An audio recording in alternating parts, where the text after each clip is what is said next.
Hello, everybody, and welcome to this series of lectures on sensory systems. I'm going to be starting with an overview of the sensory systems.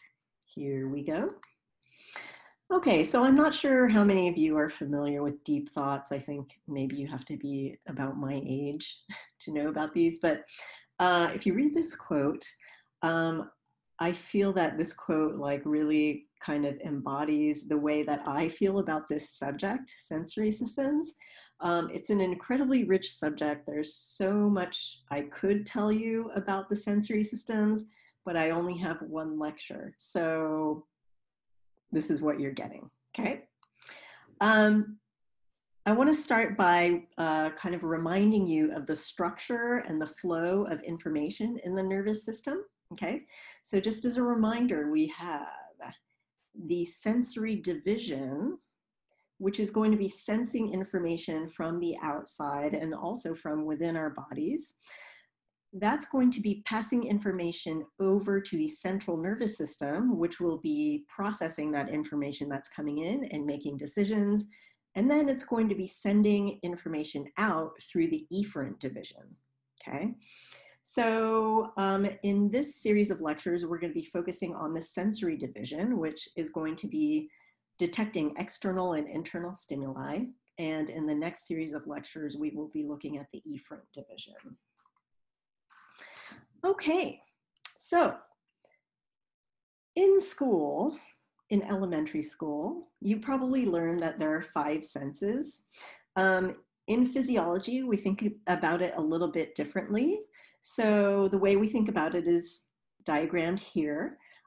We start with, we have these 5, what we call special senses: vision, hearing, taste, smell, and equilibrium, which is like our sense of balance, okay? And then you probably learned that touch was one of our 5 senses, right? So in physiology, we kind of break that down. So we've got what are called the somatic senses, which includes touch, but also includes these other touch-like sensations: temperature, pain, itch, and proprioception, which is our sense of our body position, okay? So these senses are responsible for detecting a variety of stimuli of different types from the world around us. And they take those stimuli and convert them, basically translate them, so to speak, into a language that our bodies can understand, right? So the sensory division is going to convert outside stimuli into electrical signals, which then can be processed by our nervous system, okay? I also want to mention that we have some subconscious senses, these visceral senses. So we can detect things in our bodies like blood pressure, distension of our intestinal tract, blood glucose concentration, etc. We won't be talking about that in this little series of lectures, but we will be addressing some of them as they come up when we look at the systems in which they operate, okay? All right, so sensory stimuli from the outside, external stimuli, are detected by 4 types of receptors. We've got chemoreceptors, which basically detect molecules such as oxygen, pH, which is hydrogen ion concentration, glucose, etc.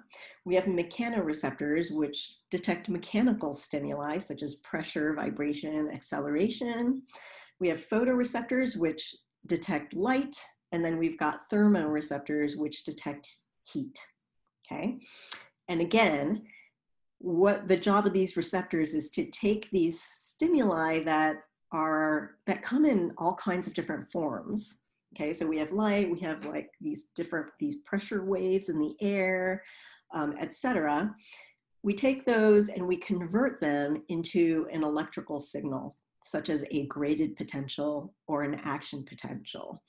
And that then is a signal that can be interpreted by the body. Okay.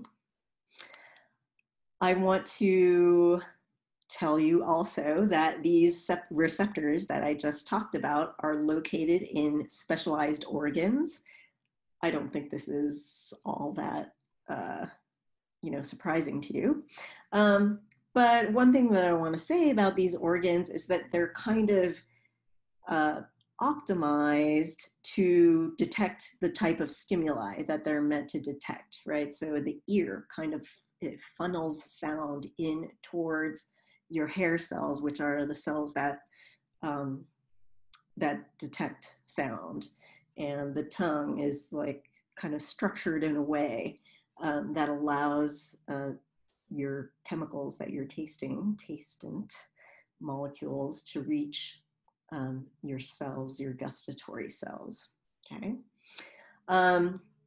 After they get processed at these sensory organs, the signals then go on for further processing in the brain. However, I'm not going to really be talking about that, basically because of limited time, right? So we have this one lecture. I think I had to pick something to do. And so what I've decided to do is just to focus on like the very reception end, the sensing end, the detection end of the whole process.